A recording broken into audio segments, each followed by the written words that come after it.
Excuse me sir, একটা ছবি তুলতে পারি? না।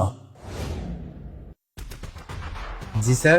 না বলেছি, শুনতে পারেননি নাকি? না কথাটার মানেই জানেন না? জি স্যার জানি। তা সেটাই তো আপনাকে বলেছি, কোনো রকেট সায়েন্স তো আর বুঝাইনি যে বুঝতে পারছেন না। আপনি আসুন। স্যার সামান্য একটা ছবি তো, তুলতে দিলে কি সমস্যা? সমস্যা আছে, আছে বলেই তো তুলতে দিচ্ছি না। ঠিক আছে স্যার, সমস্যা নেই, আমি আসি। সামান্য একটা ছবি তো, তুললে কি সমস্যা? তুলতে দাও। আপনি দাঁড়ান। জি স্যার। আপনি যদি এখন এভাবে চলে যান, আমার ওয়াইফ আমাকে ভুল বুঝবে, ভাববে হয়তো এমনি এমনি আমি আপনার সাথে খারাপ ব্যবহার করেছি। আপনি কেন এই প্রেসক্রিপশনের ছবি তুলতে চাচ্ছিলেন সেটা আমার ওয়াইফকে খুলে বলুন। না স্যার, এমনি আর কি দেখছিলাম। এমনি এমনি তো একটা গাছের পাতাও নড়ে না। আপনি এমনি ছবি তুলতে এসেছিলেন, আর আমি কেন আপনাকে ছবি তুলতে দিলাম না সেটাও বলুন। স্যার কেন তুলতে দিলেন না সেটা তো আমি বলতে পারবো না। আচ্ছা মেনে নিলাম আপনি না হয় সেটা বলতে পারবেন না, কিন্তু আপনি ছবিটা কেন তুলতে এসেছেন সেটা তো বলতে পারবেন নাকি? জি স্যার। তো বলুন। স্যার আমি ডাক্তারি লাইনে পড়াশোনা করছি তো, তাই আর কি মাঝে মাঝে পেশেন্টদের মেডিসিনগুলো চেক করি। ও আচ্ছা আচ্ছা, তাই নাকি? এতে আমার কাজে আমার অভিজ্ঞতাটা বাড়বে, এইটুকুই স্যার। আপনি তাহলে দিনের মাঝে কয়টা সত্য কথা বলেন? Sorry sir. আমি জিজ্ঞেস করলাম দিনের মাঝে আপনি কয়টা সত্য কথা বলেন? আহা, তুমি ওনার সাথে এভাবে কথা বলছো কেন? এমনিতেই আমার শরীরটা খারাপ লাগছে, মাথা ঘোরাচ্ছে, আমি এখানে থাকতে চাচ্ছি না। তুমি প্লিজ তাড়াতাড়ি আমাকে বাসায় নিয়ে চলো তো। হ্যাঁ আমি বুঝতে পারছি, আমরা এখনই চলে যাব। ওনার সাথে একটা কথা বলছি, কথাটা শেষ করতে দিবে না? কি এমন গুরুত্বপূর্ণ কথা? তোমার কিছু বলতে হবে না, চলো। তুমি শুনলেই বুঝতে পারবে কেন ওনাকে আমি এসব বলছি। উনি তো বললেনই উনি ডক্টরি লাইনে পড়াশোনা করেন, প্রেসক্রিপশন গুলো দেখলে ওনার কাজে হয়তো হেল্প হবে। আমার কাছে তো মনে হচ্ছে উনি ভালো কাজ করছেন। ওনার কাজে যদি উনি দক্ষ হন তাহলে আমাদের জন্যই তো ভালো। এই সময়ে এসে কয়জন ডক্টরই বা এত পরিশ্রম করতে চায় তুমি বলো? আর তুমি কি না ওনার সাথে এরকম ব্যবহার করছো?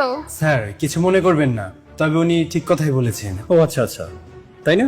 আমি যখন ডাক্তার হব তখন আমার রোগীদের যেন ভালোভাবে সেবা করতে পারি, এর জন্য এত কষ্ট করছি। আপনার গালে ঠাটিয়ে একটা চড় মারতে ইচ্ছে করছে। তুমি ওনাকে এসব বলছো কেন? আমার কিন্তু এসব একদমই ভালো লাগছে না। স্যার আপনি আমার সাথে এভাবে কথা বলছেন কেন?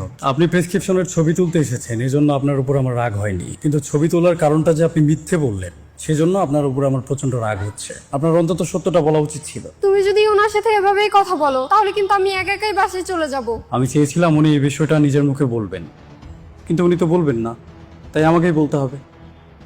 উনি ডাক্তারি লাইনে পড়াশোনা করেন না, উনি যে কোনো মেডিসিন কোম্পানির হয়ে জব করেন। কি বলছো? তাই নাকি? আপনি কোন মেডিসিন কোম্পানিতে জব করেন নামটা বলুন তো। এই দাঁড়ান, আমি আপনাকে জিজ্ঞেস করেছি আপনি কোন মেডিসিন কোম্পানিতে জব করেন, নামটা বলুন। কি ব্যাপার, কথা বলছেন না কেন? যে কোম্পানিতে জব করেন সেই কোম্পানির নামটাই জানেন না, নাকি বলতে চাচ্ছেন না? Sorry sir. আরে সরি ফরি কিছু শুনতে চাইনি তো, কোন মেডিসিন কোম্পানিতে জব করেন সেটার নাম বলুন। বললে আমার চাকরিটা থাকবে না। এটা কেমন কথা বলছেন ভাইয়া? আপনি কোন কোম্পানিতে জব করেন সেই কোম্পানির নাম বললে আপনার জবটাই থাকবে না? নাই থাকার কথা, কারণ কাজটাও তো খুব একটা ভালো করছে না। আচ্ছা কি হয়েছে, ঘটনাটা কি আমাকে খুলে বলো তো। মাঝে মাঝে ক্লিনিক থেকে বের হলে এরকম দুই একজন মানুষ দৌড়ে এসে প্রেসক্রিপশনের ছবি তোলার চেষ্টা করে। গত সপ্তাহে আমি যখন তোমাকে ডক্টর দেখিয়ে ক্লিনিক থেকে বের হচ্ছিলাম তখন একজন এভাবে দৌড়ে এসে প্রেসক্রিপশনের ছবি তুলেছিল, তোমার মনে আছে? হ্যাঁ মনে আছে তো, ওনারই মতো একজন এসেছিল। তখন কিন্তু সেই লোকটাকে আমি ছবি তুলতে দিয়েছিলাম, হ্যাঁ তখন তো দিয়েছিলে। কারণ তখন আমি জানতামই না লোকটা কেন ছবি তুলতে চাচ্ছে। তারপর বাসায় যাবার পর আমার মনে হলো এই লোকগুলো প্রেসক্রিপশনের ছবি তোলার জন্য কেন বারবার দৌড়ে আসছে, তাদের ছবি তোলার কি বা প্রয়োজন। এক সপ্তাহ স্টাডি করার পর যেটা বুঝতে পারলাম, এরা প্রত্যেকেই কোনো না কোনো মেডিসিন কোম্পানির জন্য জব করেন। প্রত্যেকটা ডক্টর চেম্বার থেকে ওঠার আগ মুহূর্তে এরা চেম্বারের বাইরে গিয়ে অপেক্ষা করে, প্রত্যেকটা ডক্টরের অ্যাপয়েন্টমেন্ট নিয়ে তাদের সাথে দেখা করে, আর তারপর নিজেদের কোম্পানির মেডিসিনগুলোকে পেশেন্টদের সাজেস্ট করতে বলে। আর এটা কিন্তু ওরা ডক্টরকে এমনি এমনি করতে বলে না, বিনিময়ে ওরা ডক্টরকে মোটা অঙ্কের একটা কমিশন দেয়, যার কারণে কিছু কিছু সময় ডক্টররা মোটা অঙ্কের কমিশনের কথা ভেবে, নিজেদের প্রফিটের কথা ভেবে ওদের কোম্পানির বাজে মেডিসিনগুলোকে পেশেন্টদেরকে সাজেস্ট করে ফেলে। কি বলছো তাই? কিন্তু যতই হোক দিন শেষে সে তো একজন ডক্টর।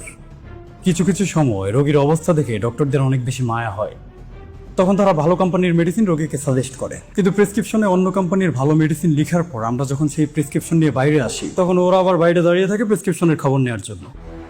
যখন ওরা দেখতে পায় ওদের কোম্পানির মেডিসিন প্রেসক্রিপশনে লেখা নেই তখন ওরা গিয়ে ডক্টরকে বলে আমরা আপনাকে এত বেশি কমিশন দিচ্ছি, আপনি প্রেসক্রিপশনে কেন আমাদের মেডিসিন লিখছেন না? ডক্টরকে যে প্রেশারাইজ করে তখন ডক্টরেরও কিছু বলার থাকে না, কারণ সে তাদের কাছ থেকে মোটা অঙ্কের কমিশন নিয়েছে।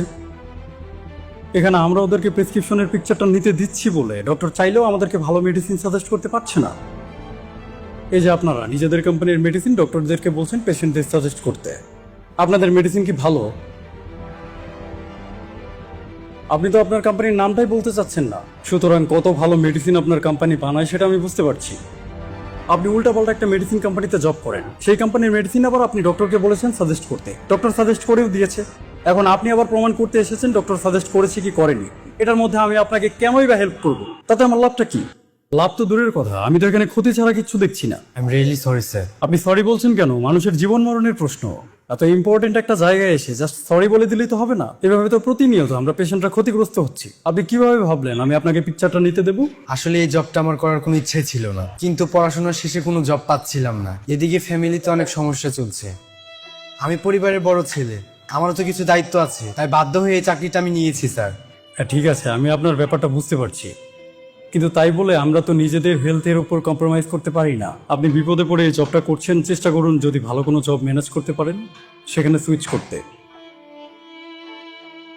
মানুষের জীবনের সবচেয়ে বড় সম্পদ হচ্ছে সুস্থতা। আপনি আপনার কাজের দ্বারা মানুষকে অসুস্থ করে তুলছেন।